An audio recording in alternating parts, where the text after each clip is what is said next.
Thank you very, very much, Adam, for giving us this time to talk together this evening.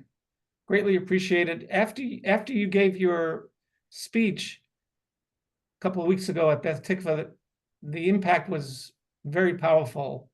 And we received many, many emails from people saying how moved they were by your speech, those that were there and those that read it when it was on the email website. We sent it out. So I thought it would be appropriate to really follow up with you and to chat with you a little bit this evening. And we left off, your final words were, please try to be there for us, see what you can do to help us. And that's what I wanted to talk to you about. How are things now?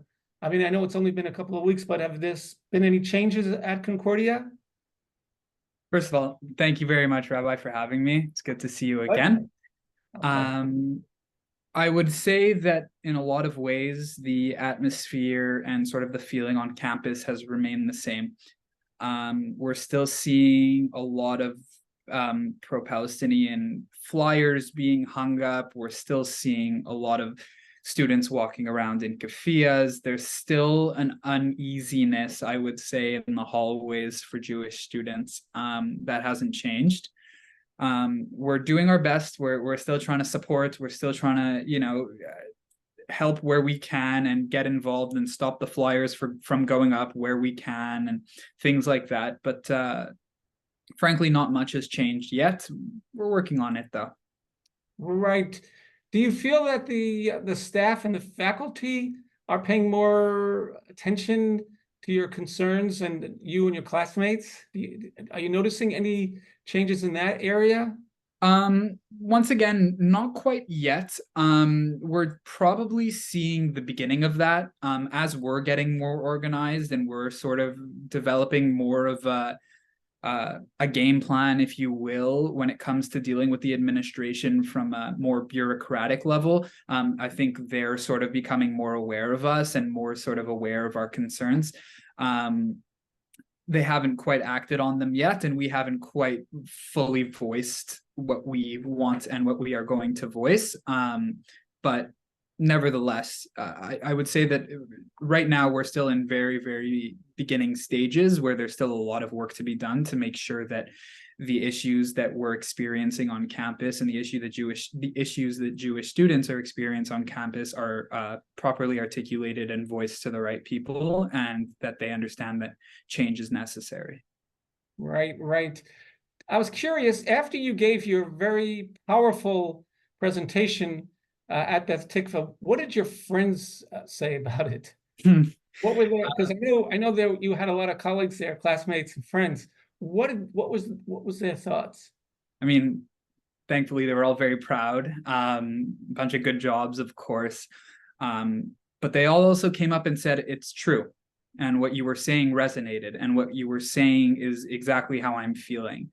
And in that group at the shul of my friends were students that were fairly involved in Jewish life on campus, but also students that had nothing to do with Jewish life on campus and still have nothing to do with Jewish life on campus. But nevertheless, they all expressed that feeling of being able to relate to the anxiety of being on campus these days, and to the nerves and to the fear and to these things. And so that really stood out to me as well, is sort of the universality of the message and of the sentiment that, things are not okay right now. Yes.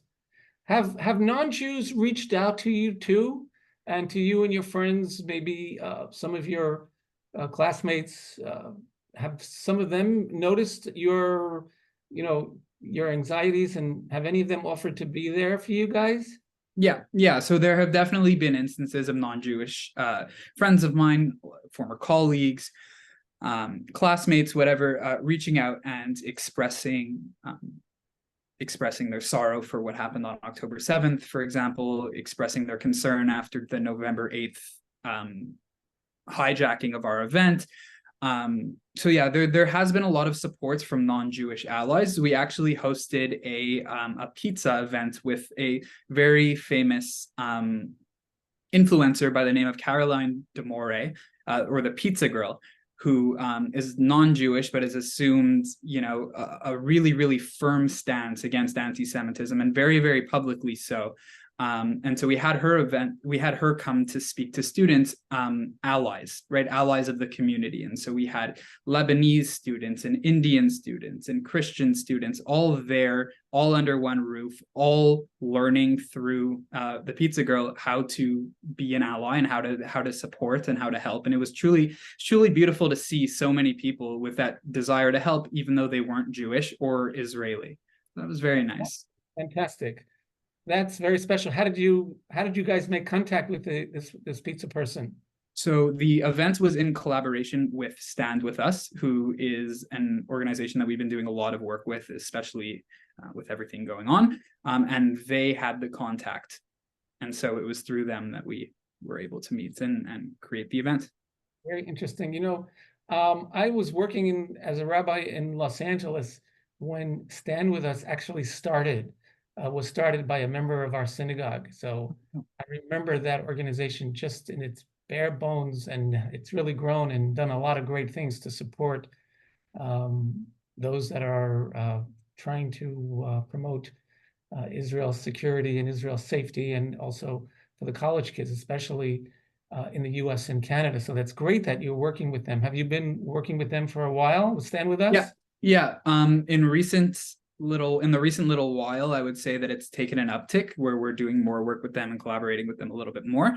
But we've had their support for a long time, and we've been in touch for a long time. And so now that we're able to sort of get together on some events and some programming, it's been a lot of fun, and we've been able to do some good so far. Wow. What about your studies? The purpose of college and university is to be able to grow as an individual and learn and study. How has all this affected that? That's a good question. It's been very, very tough. I'll be 100% honest. And something has to give, unfortunately. For my specific case, it's a little bit different because I have put myself in a situation and have volunteered for a position where I have to devote a lot more hours on top of my regular schoolwork, as well as a part-time job. And so it's definitely been very, very busy. The trick is to just stay organized as possible, to sort of manage everything, but then also to listen to myself and sort of understand that, like if I need a break sometimes, or I need a day off, or I need whatever, that like I need to be giving myself that. I need to be listening to myself, in that regard. I can say though that a lot of students have not been as lucky as I am, in the sense of being able to manage, frankly. Mm-hmm. I've heard of countless stories of students having to drop classes, defer exams, so on and so forth, because they couldn't and cannot bring themselves to do it, because of everything going on, because of the distractions, because of fear. So, I mean, it's not a good situation for Jewish students right now on campus, and there's plenty of us that are truly struggling. And that protecting Israel is ultimately coming at a detriment to some people's grades and to some people's academia. Yeah. And it becomes, I guess, sort of a, cost reward type of situation where you consider, what you're doing and what the cost is and what the benefit is. And for some people, all the power to them. Sure. Just becomes, the risk reward is just not there. The cost reward is just not there. And for some people it is. And one thing though that is universal amongst people who are more involved and people who are not involved is the level of distraction that exists on campus, whether you're involved or not. And that's been a problem to everybody in their academia. Yeah. It's really tough. It's very tough. It's a big challenge. And it's not something that you and your classmates probably anticipated when you started school. No. None of us really saw this kind of change of anxiety levels and tension. But tell us, if you can, for a moment or two, about the Startup Nation program that you're very involved in. Sure. So that's actually a club that came about before we knew, obviously, what was going to happen. The club was started in September of this year. And originally the plan was just to create a club that brought awareness and brought Israel on campus. And we were doing it through a business lens. And so we wanted to highlight Israel's rich startup industry, their tech industry, and things like that. And pardon me? No, that's perfect. That's sorry. Yes. And really the objective was to normalize Israel and to show that there's this beauty to the country, and there's this amazing, business and science and tech side to it. And that's sort of what we wanted to do. Obviously, after October 7th, our sort of raison d'etre, our reason for existing, if you will, changed. And it shifted to a more supportive role, where we essentially tasked ourselves to create support networks for Jewish, but specifically Israeli students, Jewish and Israeli, of course. And we were working alongside Hillel. We still are working alongside Hillel and other organizations to make this as a reality for Jews and Israeli people on campus. Obviously, it's been, a very, very sort of difficult time, but I think we've made a lot of leeway. Not a lot of leeway. We've made a lot of progress. For one, our event on November 8th, it brought awareness to the next level, and people saw for real what it is that Jewish students are dealing with on campus.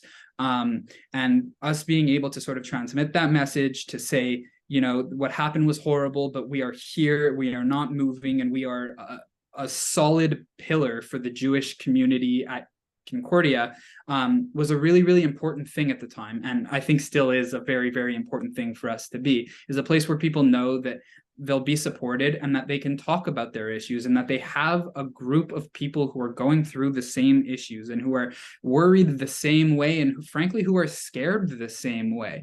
It's really important for us to sort of just be there for students, and also to defend Israel on campus. The truth is that the campus culture has turned on Israel very, very publicly. I believe that for a long time it was always simmering under the surface, but it came out in full force after October 7th. And somebody needs to be there on campus to say this isn't right. Israel isn't this demonic country where you're making up all of these barbaric lies and in order to demonize the only Jewish state. There needs to be somebody there to defend against these lies. There needs to be somebody there to push back, and there needs to be somebody there to support those who want to push back. And I'm very, very proud to say that Startup Nation has been that club at Concordia, and it's been an honor to be a part of. Wow, you said it very, very you have a lot of impact on what you're saying, and really powerful. I think that, mostly what the message that we want to leave to you on behalf of the congregation is that after your presentation, that we are looking to continue to be there for you, that we want to support you, your classmates. We understand the challenges that you're facing, and we are looking for ways to help. And I hope that you and the synagogue can continue to dialogue so that we can get more insights and see how more ways that we can help. Just give you a simple example. I received an email from a woman who said that she's a proud graduate of Concordia, but she's not going to make any more donations. And these are reactions that people are having, and it's important for us to hear more from you. So please keep us in mind when hopefully in a couple of weeks we can resume our talks, because I think you have your hand on the pulse here in a great way. Thank you. Yeah. In the meantime, I say to you, chazak to you, be strong, and thank you for making us strong. Thank you, Rabbi. I really appreciate that. You really are. You're making us all strong. And as one person said, we're very proud of what the work that you and your friends are doing. So we look forward to being in touch with you some more soon. Thank you very much, and I look forward to being in touch as well. Excellent. Excellent. Have a wonderful evening. You too. Take care.